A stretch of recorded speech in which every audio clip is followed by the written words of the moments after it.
The Atlas was halfway across 100 tons of Starner blue steel, walking like a god over 1,000-foot drop into the lunar abyss.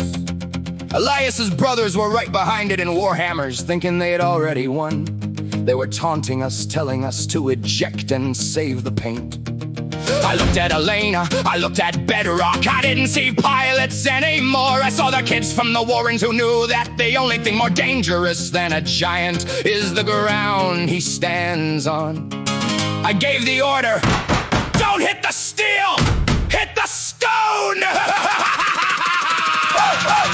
The Atlas is roaring, a mountain in motion, with a pilot who had a very big notion. He laughed through the comms, Starner, you're done, just a naked molar rat in the heat of the sun. I ignored the lasers, I ignored the lead, watching the stress points, and where they would believe the ore bridge was old, it was rusted and worn like a brimstone heart that's been through the thorn. Spark hit the left, anchor bedrock the right. We turned our small lasers away from the fight. We weren't aiming for cockpits or sensor arrays, we were aiming for the bolts and the mechanical ways. The Atlas pilot paused, he felt the floor sway as the logic of the machine started to play. What are you doing? He screamed in a fright as the bridge girders groaned in the middle of the night.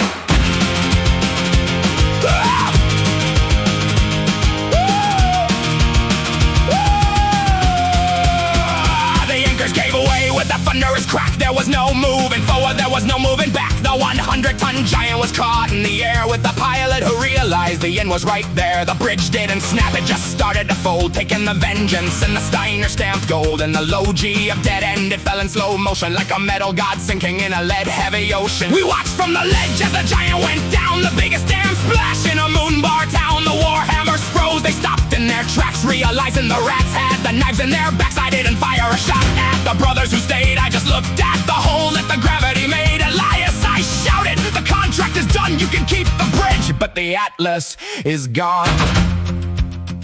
They turned and they ran for their own little base, leaving the honest miner with egg on his face. We didn't get the pittance, didn't get the pay, but we walked away winners at the end of the day. I looked at the leper, I looked at my crew, realizing the logic was the only thing true.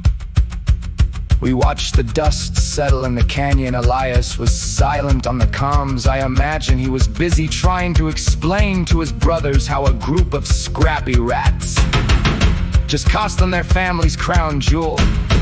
I climbed out of my cockpit, my thin flight suit still sticking to me.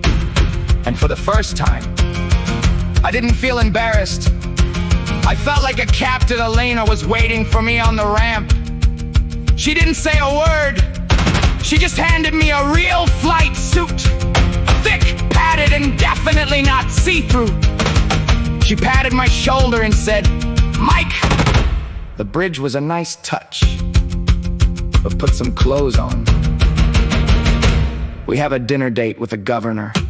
So we left dead end with nothing but